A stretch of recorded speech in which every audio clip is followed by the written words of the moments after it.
Hello, this is Against the Tide TV. My name is Mateusz Wojnar, and my very special guest today is Mrs. Päivi Räsänen. Good afternoon. Good afternoon, and thank you for having me. Mrs. Päivi Räsänen is a former Minister of Interior of Finland and persecuted for sharing Christian beliefs, and lately announced not guilty in the Court of Appeal in Finland. It's a pleasure to have you today on our television. And congratulations for the verdict. Thank you so much. I must ask, what did you feel when you heard about the verdict of the Court of Appeal?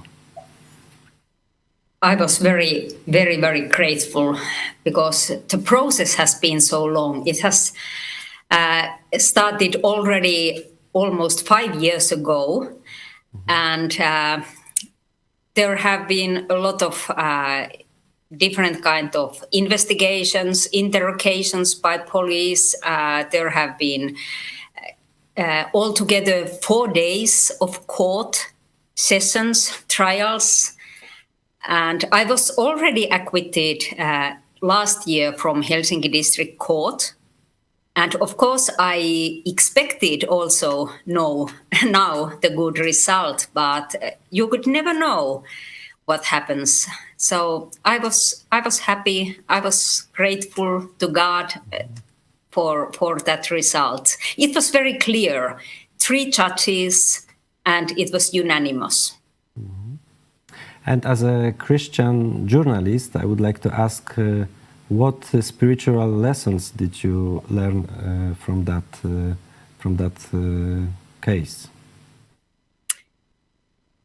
At the beginning, it was really absurd, unreal situation that something like that could happen in Finland, which has long roots of Christianity and good rule of law in our society, and we are also well known for free speech, freedom of religion and freedom of speech.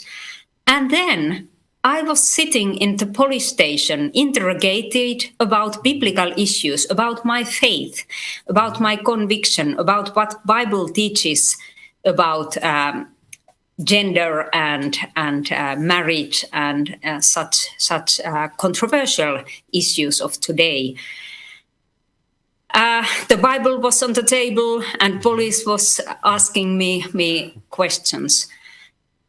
And the same happened also in the trials.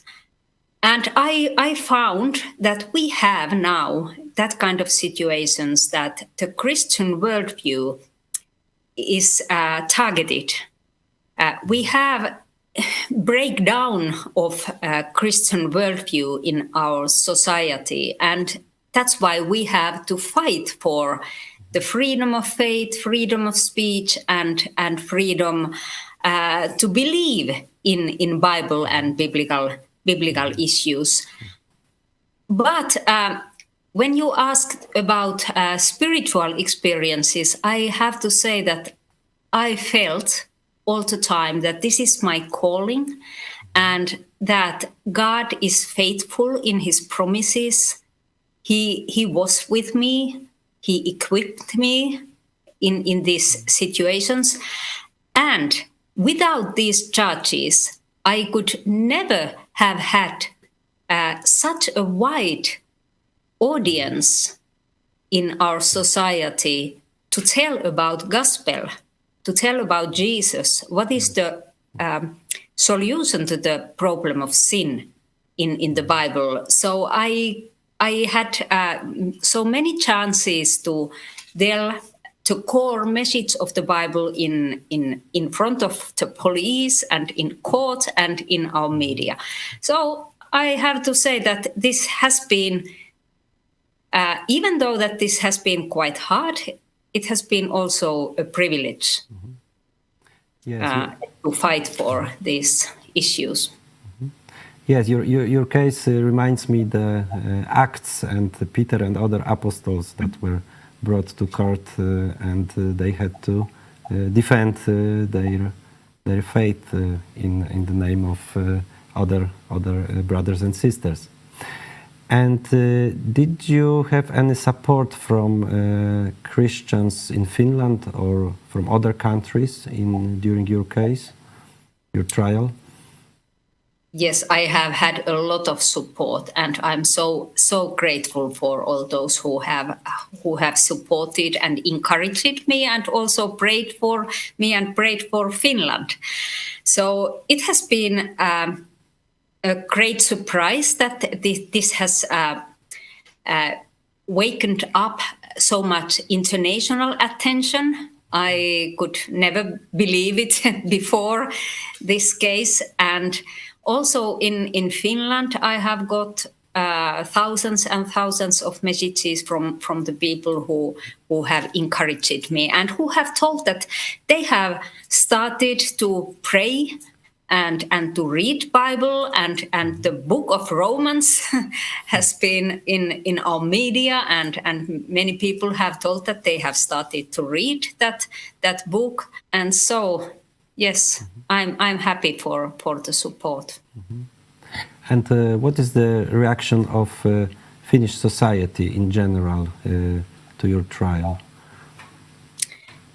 Our society is divided in regard of these issues. We have quite a liberal, progressive, mainstream media who in the beginning who were quite much against me. For example, our main newspaper, Helsingin Sanomat, took a stand against me and against my freedoms. But I think that the atmosphere has changed, because when they have noticed that the court has given these acquittals, the judges, they have not found any crimes, any hate speech in my writings or my speech, then I think that the atmosphere has changed. But it is divided. There are those who are very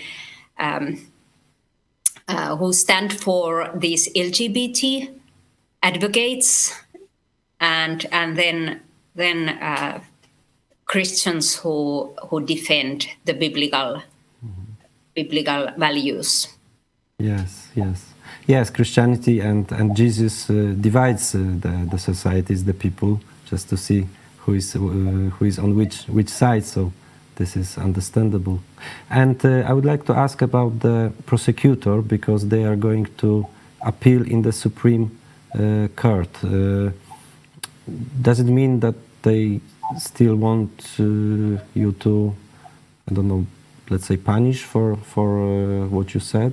Yes, the prosecutor has stated in public that she would like to appeal to Supreme Court, but she has not yet made the decision, so I'm waiting for it. And then it is not self-clear that the Supreme Court gives a permission to this trial in Supreme Court, because they have quite a high threshold. Only 6% of cases are taken into Supreme Court. So we do not yet know. The prosecutor has 60 days time from the date of the result to apply to the Supreme Court.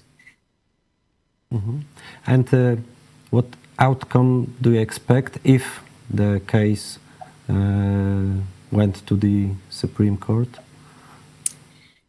Yes, of course, I hope and I expect the acquittal also from Supreme Court, because the results from these lower courts, they have been so clear. But you never know what happens. So of course, you have to be humble in front of the Supreme Court.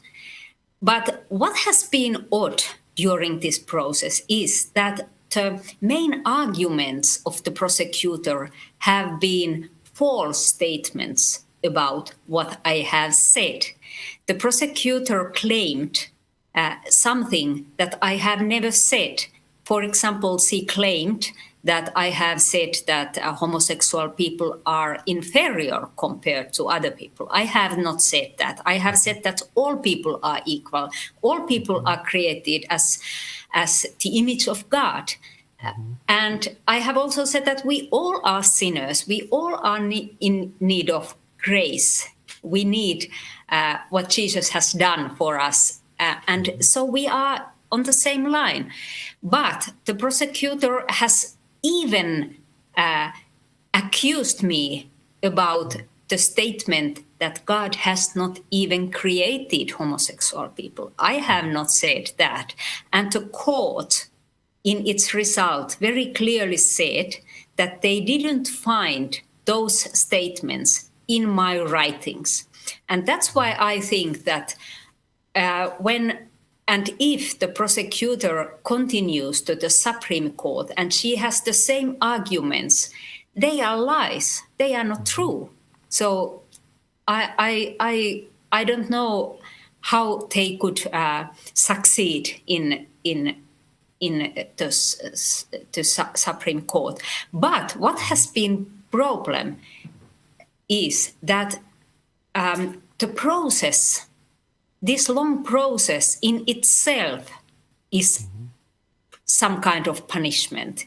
It has been some kind of warning sign to other people. What can happen if you speak freely, if you tell what Bible teaches about marriage and gender and homosexual relationships? And I think that this has been the biggest problem, some kind of self-censorship, threat of self-censorship in our society. And that's why I want to encourage all people that now it is time to use these freedoms. It is time to speak openly and to tell about the good message of the Bible.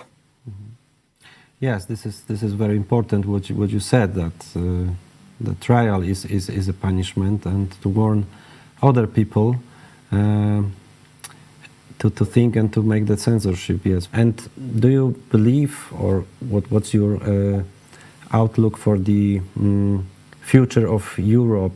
Will there be more trials like that in your case in Europe, or rather we will move to the freedom of speech as it was before, and as are the values of our European countries, European communities?